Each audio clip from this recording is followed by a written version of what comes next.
വീട്ടിലുള്ള ചേരുവകളൊക്കെ മതി കേട്ടോ ഈ ഒരു സ്വീറ്റ് റെഡിയാക്കി എടുക്കാൻ വേണ്ടിയിട്ട്.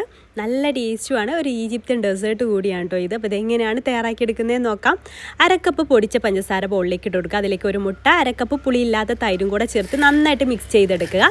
ഇനി നമുക്കതിലേക്ക് സൺഫ്ലവർ ഓയിൽ വേണം. ഞാനിവിടെ പാരിസൺ അതിഥിയുടെ റിഫൈൻഡ് സൺഫ്ലവർ ഓയിലാട്ടോ യൂസ് ചെയ്തിട്ടുള്ളത്. ഞാൻ സ്നാക്സ് ഒക്കെ ഉണ്ടാക്കിയെടുക്കുന്ന സമയത്തൊക്കെ ഈ ഒരു ഓയിൽ തന്നെയാട്ടോ യൂസ് ചെയ്യാറ്. കാരണം ഇത് ലെസ് അബ്സോർബൻസി ആയതുകൊണ്ട് തന്നെ സ്നാക്സിലൊന്നും ഒരുപാട് എണ്ണ കുടിക്കുന്ന പ്രോബ്ലം വരുന്നില്ല. ഞാനിവിടെ ഡീപ് ഫ്രൈ ചെയ്യുന്നില്ല എന്നുണ്ടെങ്കിലും ഈ ഒരു ഓയിൽ തന്നെയാണ് യൂസ് ചെയ്യാറ്. ഇതൊരു അരക്കപ്പ് എടുത്തിട്ടുണ്ട്. ഞാൻ ഇതന്നെ ഇവിടെ യൂസ് ചെയ്യാനുള്ള കാരണം 0 കൊളസ്ട്രോൾ ആൻഡ് ട്രാൻസ്ഫാറ്റ് ഫ്രീ ആയതുകൊണ്ടാണ് കേട്ടോ. അതുമാത്രമല്ല ഇതിൽ വൈറ്റമിൻ എ, ഡി, ഇ ഒക്കെ അടങ്ങിയിട്ടുണ്ട്.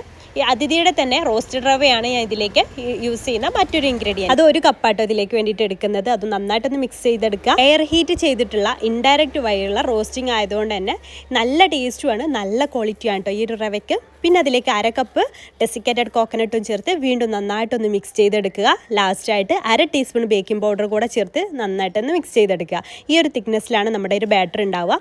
എന്നിട്ട് ഓയിലോ ബട്ടറോ തടവിയിട്ടുള്ള ഒരു ബേക്കിംഗ് ട്രേയിലേക്ക് ഇത് മാറ്റുക. എന്നിട്ട് നന്നായിട്ടൊന്ന് പരത്തി കൊടുക്കുക. അതിനുശേഷം 150 ഡിഗ്രി സെൽഷ്യസിൽ 30 മിനിറ്റ് ബേക്ക് ചെയ്തെടുക്കുക. അല്ലെങ്കിൽ നമ്മൾ പാത്രത്തിൽ ഇറക്കി വെച്ചിട്ട് അങ്ങനെ ബേക്ക് ചെയ്തെടുത്താലും മതി. സമയം ഷുഗർ സിറപ്പ് റെഡിയാക്കി എടുക്കാം.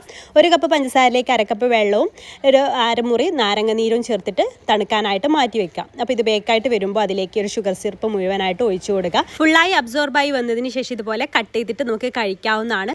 അതിൻ്റെ മുകളിലായിട്ട് നമുക്ക് പിസ്താഷ്യൂ ഒക്കെ പൊടിച്ചതൊക്കെ ചേർത്തിട്ടാണ് കേട്ടോ ഇത് സെർവ് ചെയ്യുക. അപ്പോൾ നല്ല ടേസ്റ്റി ആയിട്ടുള്ള ബസ്ബൂസ ഇവിടെ റെഡി.